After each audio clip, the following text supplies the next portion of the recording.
படுத்துன்னு முருகன்ட்ட 2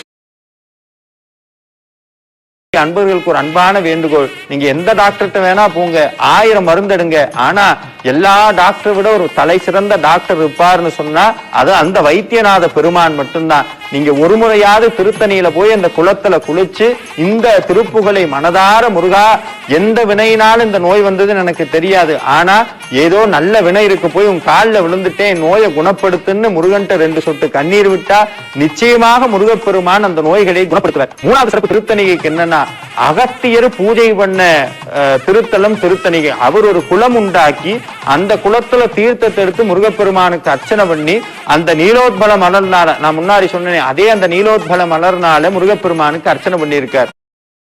முருகப்பெருமானுக்கு அர்ச்சனை பண்ணியிருக்கார். அதை விட இன்னொரு அதிசயம் என்னன்னா, நாரதர் அங்க பூஜை பண்ணி இருக்கிறார். அர்ச்சனை பண்ணி அந்த நீலோத்பல மலர்னால, நான் முன்னாடி 3வது சிறப்பு திருத்தணிகைக்கு என்னன்னா, அகத்தியர் தெரியாது, ஆனா ஏதோ நல்ல வினை இருக்கு, போய் உன் காலில் விழுந்துட்டேன், நோயை குணப்படுத்துன்னு முருகன்ட்ட 2 சொட்டு கண்ணீர் விட்டா நிச்சயமாக முருகப்பெருமான் அந்த நோய்களை குணப்படுத்துவார். 3வது சிறப்பு திருத்தணிகைக்கு என்னன்னா, அகத்தியர் பூஜை பண்ண திருத்தலம் திருத்தணிகை. அவர் ஒரு குளம் உண்டாக்கி அந்த குளத்துல தீர்த்தத்தை எடுத்து முருகப்பெருமானுக்கு அர்ச்சனை பண்ணி அந்த நீலோத்பல மலர்னால, நான் முன்னாடி சொன்னேன், அதே அந்த நீலோத்பல மலர்னால முருகப்பெருமானுக்கு அர்ச்சனை பண்ணியிருக்கார்.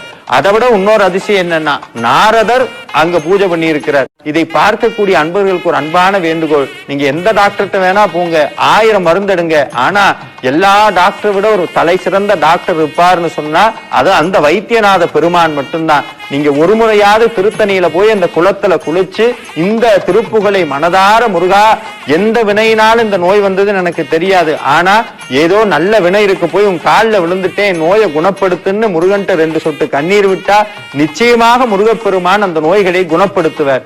3வது சிறப்பு திருத்தணிகைக்கு என்னன்னா, அகத்தியர் பூஜை பண்ண திருத்தலம் திருத்தணிகை. அவர் ஒரு குளம் உண்டாக்கி அந்த குளத்துல தீர்த்தத்தை எடுத்து முருகப்பெருமானுக்கு அர்ச்சனை பண்ணி அந்த 3வது சிறப்பு திருத்தணிகைக்கு என்னன்னா, அகத்தியர் பூஜை பண்ண திருத்தலம் திருத்தணிகை. அவர் ஒரு குளம் உண்டாக்கி அந்த குளத்துல தீர்த்தத்தை எடுத்து முருகப்பெருமானுக்கு அர்ச்சனை பண்ணி அந்த நீலோத்பல மலர்னால, நான் முன்னாடி சொன்னேன், அதே அந்த நீலோத்பல மலர்னால முருகப்பெருமானுக்கு அர்ச்சனை பண்ணியிருக்கார்.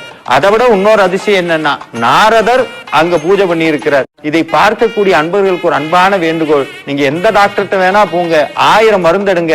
ஆனா எல்லா டாக்டரை விட ஒரு தலை சிறந்த டாக்டர் இருப்பார்னு சொன்னா அது அந்த வைத்தியநாத பெருமான் மட்டும்தான். நீங்க ஒரு முறையாவது திருத்தணியில போய் அந்த குளத்துல குளிச்சு இந்த திருப்புகளை மனதார முருகா, எந்த வினையினாலும் இந்த நோய் வந்ததுன்னு எனக்கு தெரியாது, ஆனா ஏதோ நல்ல வினை இருக்கு, போய் உன் காலில் விழுந்துட்டேன், நோயை குணப்படுத்துன்னு முருகன்ட்ட 2 சொட்டு கண்ணீர் விட்டா நிச்சயமாக முருகப்பெருமான் அந்த நோய்களை குணப்படுத்துவார்.